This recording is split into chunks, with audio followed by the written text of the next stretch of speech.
श्रीगणेशाय नमः। श्रीसरस्वत्यै नमः। श्रीसद्गुरुचरणकमलेभ्यो नमः। ध्येयं सदा परिभवघ्नमभीष्टदोहम् तीर्थास्पदं शिवविरिञ्चिनुतं शरण्यं भृत्यार्तिहं प्रणतपालभवाब्धिपोतं वन्दे महापुरुषते चरणारविन्दम्। राधाकरापचितपल्लववल्लरीके राधापदाङ्कविलसन् मधुरस्थलीके राधायशोमुखरमत्तखगावलीके राधाविहारविपिने रमतां मनो मे। नारायणं नमस्कृत्य नरं चैव नरोत्तमं देवीं सरस्वतीं व्यासं ततो जयमुदीरये।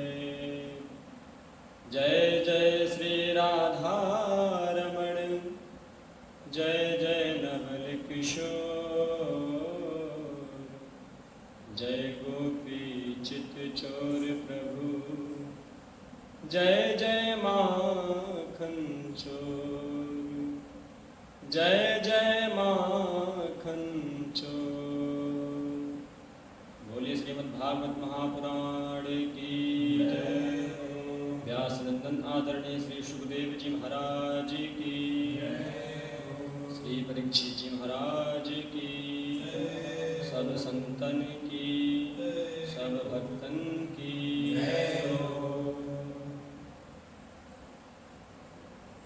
परम मंगलमय परात्पर अखिलेश्वर अकारण करुणा वरुणालय भक्तवांछा कल्पतरु श्री तड़िद्युत विनिंदित पीतांबरधारी चक्रधारी गदाधारी श्रीमन नारायण की साक्षात प्रतिमूर्ति वांग्मयी शब्दमयी वाणीमयी प्रतिमूर्ति हम सभी के समक्ष विराजमान श्रीमद् भागवत महापुराण को बारंबार प्रणाम। जिनके सानिध्य में रह करके हम सभी लोग अपने अध्ययन में रत हैं, शास्त्रों के स्वाध्याय में रत हैं, ऐसे पूज्य गुरुदेव महाराज श्री के चरणों में मेरा बारंबार प्रणाम। सभागार में उपस्थित हम सभी को अध्ययन कराने वाले गुरुदेव जी के चरणों में प्रणाम। समक्ष उपस्थित सभी धर्म प्रशिक्षुओं के हृदयस्थ विराजमान उस परम तत्व परमात्मा को मेरा बारंबार प्रणाम।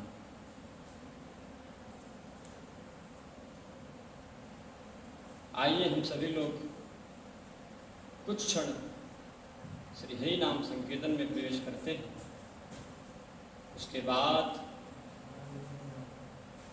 कथा में प्रवेश करेंगे।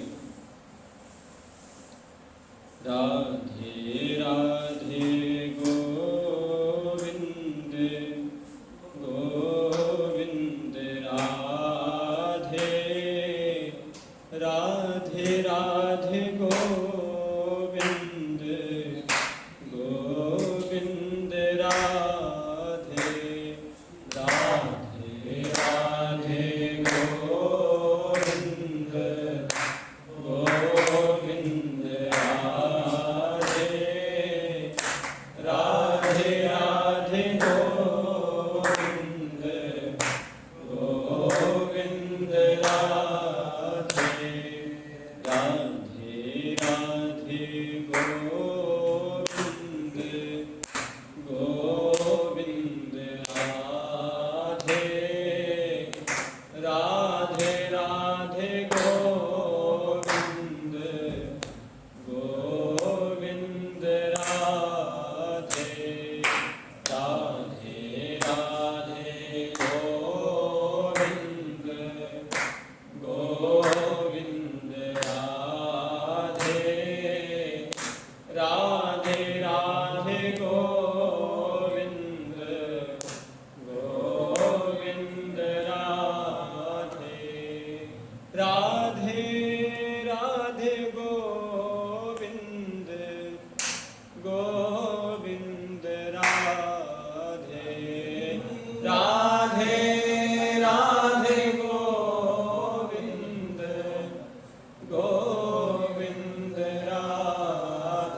सभी लोग पिछले सत्र में श्रवण कर रहे थे कि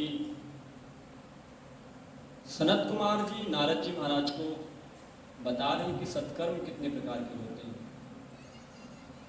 अनेक प्रकार के सत्कर्म बताए हैं। द्रव्य यज्ञास्थितो यज्ञ, योग यज्ञा तथा परे स्वाध्याय ज्ञान यज्ञाश्च हेतु कर्म ऋषिचुका। 4 सत्कर्म बताए और उन्होंने अंत में कहा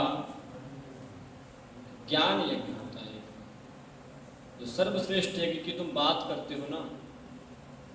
तो सनत कुमार जी कहते हैं कि जो सत्कर्म है इन सबसे अलग है।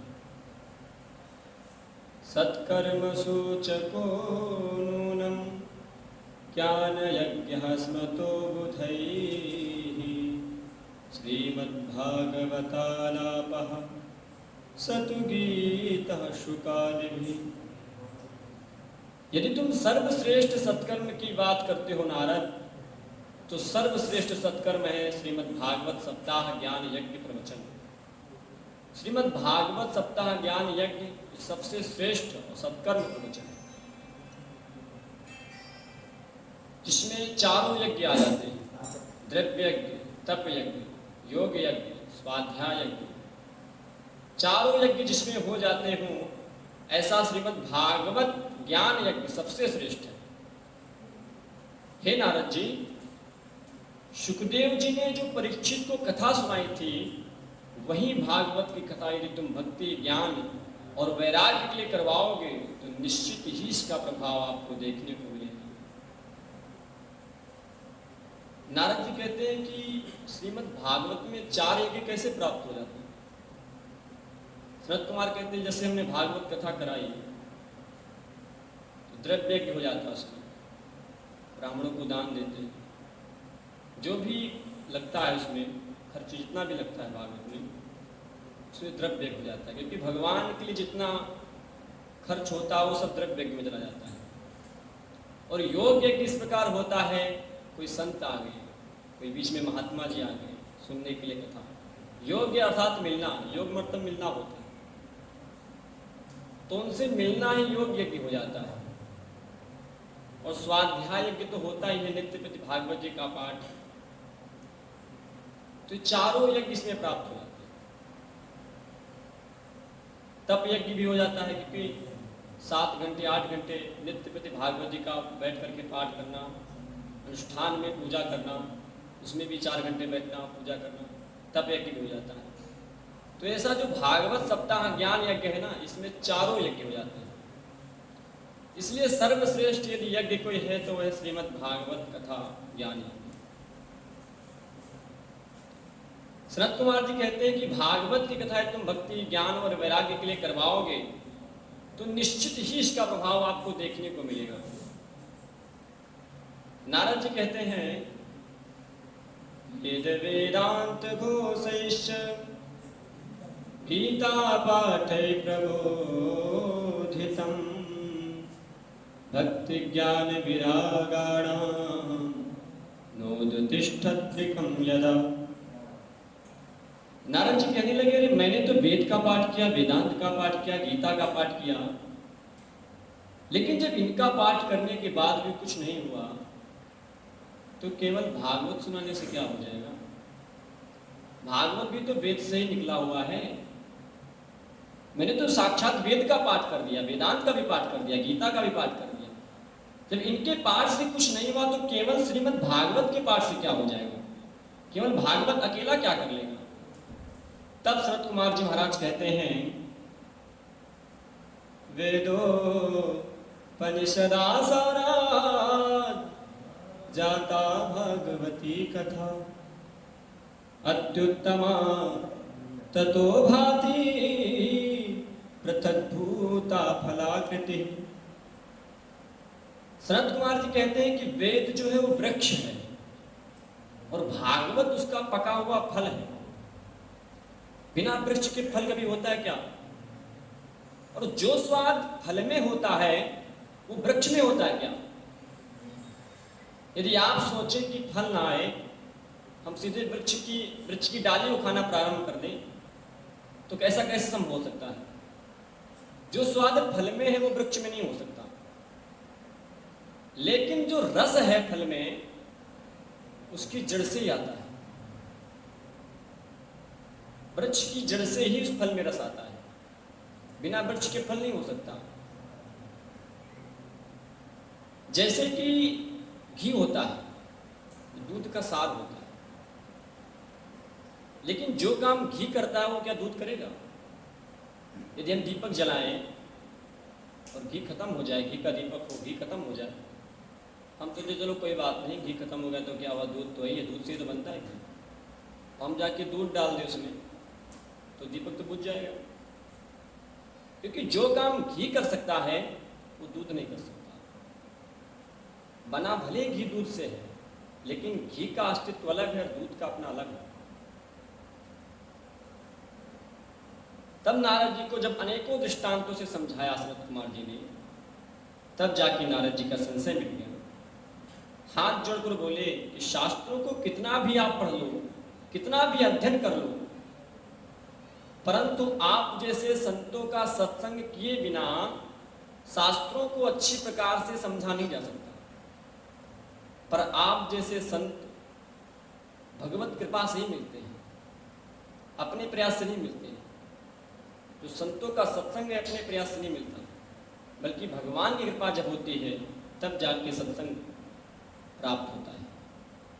नारद जी सत्संग की महिमा करते हुए, व्याख्यान करते हुए कहते हैं, भाग्योदयेन बहुजन्म समर्जितेन सत्संगमं च लभते पुरुषो यदा वै अज्ञान हेतु मोहमदान्धकार नाशं विधाय हि तदो दयते विवेकः।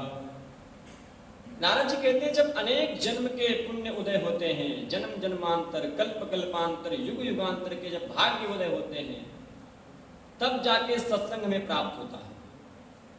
और सत्संग से हमारा अज्ञान जनित मोह और मद रूपी अंधकार नष्ट हो जाता है, इसका नाश हो जाता है और विवेक उदय हो जाता है। नारद जी ने कहा, महाराज आपने सुंदर सत्कर्म बताया है, अब आप ही हमें कथा सुनाइए और कृपा करके आप हमें यह बताइए कि श्रीमद् भागवत कथा कितने दिनों में सुननी चाहिए, इसके सुनने की विधि क्या है, और भागवत की कथा सुनी कहाँ जाए। तब सनत कुमारों ने कहा, शृणु नारद वक्ष्यामो विनम्राय विवेकिने गंगाद्वार समीपे तु तटमानंद नामकम। हरिद्वार में आनंद नाम का तट है, वहीं पर हम यह कथा स्मरण करेंगे। नारद जी ने कहा, क्यों? बोले क्योंकि हरिद्वार है हरि का द्वार। भगवान शिव को मानने वाले हरिद्वार हरद्वार कहते हैं, और भगवान विष्णु को मानने वाले हरिद्वार कहते हैं। व्यास जी से पूछा गया कि महाराज ये हरिद्वार है कि हरद्वार है, इसमें संशय है बड़ा। दोनों लोग पहुंचे, एक तो वैष्णव शैव भी। बोले बड़ा संशय होता है, कोई कहता हरिद्वार, कोई कहता हरद्वार, आखिर है क्या ये? व्यास जी ने कहा, ना तो यह हरद्वार है और ना ही हरिद्वार है। बोले यह है गंगा का द्वार।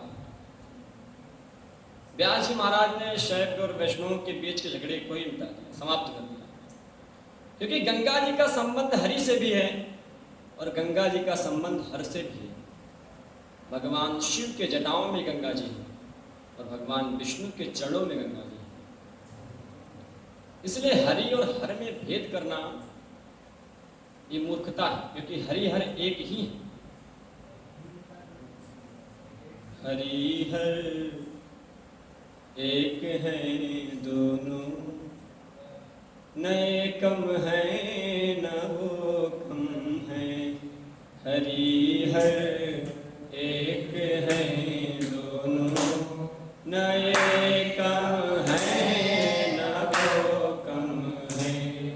हरि हर एक है दोनों, न एकम है न वो कम है।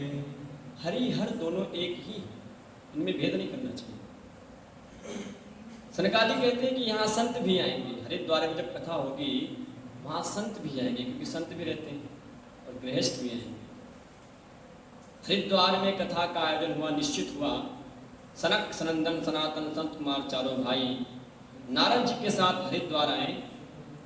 अब नारद जी ने वहाँ पर आसन बनाया, चारों भाई वक्ता बनकर बैठ गए और नारद जी महाराज श्रोता बन गए।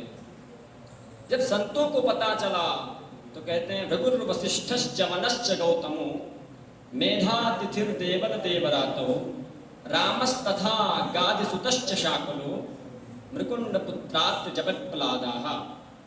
भगवान विष्णु के भक्त वैष्णव दौड़ दौड़ करके वहां आ रहे हैं। भृगु, वशिष्ठ, च्यवन, गौतम, मेधातिथि, देवल, देवराज, विश्वामित्र, परशुराम, शाकल सब आए। इधर संसारी लोगों को भी जब पता चला तो अपने घर द्वार को छोड़ करके भागे भागे आए। देखते देखते हजारों संतों, ज्ञानी, मुनींद्रों का आगमन होने लगा। संतों और गृहस्थों का समुदाय वहां एकत्रित हो गया। चारों वेद, 6 शास्त्र, 17 प्राण, गंगा आदि नदियां, सभी सरोवर, सभी वहां पर भागवत सुनने के लिए आए। और कहते हैं जो लोग अपने अभिमान के कारण नहीं आ पाए तो महर्षि भृगु ने समझा बुझा कर ले आए। बोले चलो कोई बात नहीं, ठीक है, चलो हो जाएगा। कुंभ जैसा वातावरण बन गया। सनत कुमार जी भागवत का व्याख्यान करने लगे। अब जैसे कथा का शुभारंभ हुआ कि अचानक भक्ति सुतौ तरुणं गृहीत्वा प्रेमैकरूपा सहसा विरासे श्री कृष्ण गोविंद हरे मुरारे हे नाथ नारायण वासुदेव नाथेति नामानि मुहुर्वदन्ति। जिन भक्ति को नारद जी रोते हुए देख कर आए थे, वही भक्ति को हंसते हुए और नाचते हुए नारद जी ने देखा। और जिन ज्ञान वैराग्य को बुढ़ा बेहोश छोड़ करके वहां आए थे, और वृंदावन में तौ सुतौ तौ तरुणौ गृहीत्वा, भक्ति के वो दोनों बेटा एकदम जवान, स्वस्थ और मस्त होकर नाचते हुए भक्ति मैया के साथ ताता थैया करते हुए प्रकट हो गए। बोले भक्ति महारानी की जय। अगली कथा हम अगले सत्र में सुनेंगे। आज अपनी वाणी को यही विराम करते हुए श्रीमन नारायण जी का कीर्तन करते हुए विराम देंगे। श्रीमन नारायण नारायण हरि हरि, श्रीमन नारायण नारायण हरि हरि, तेरी लीला जग से न्यारी न्यारी हरि हरि, तेरी लीला जग से न्यारी न्यारी हरि हरि, श्रीमन नारायण नारायण हरि हरि, श्रीमन नारायण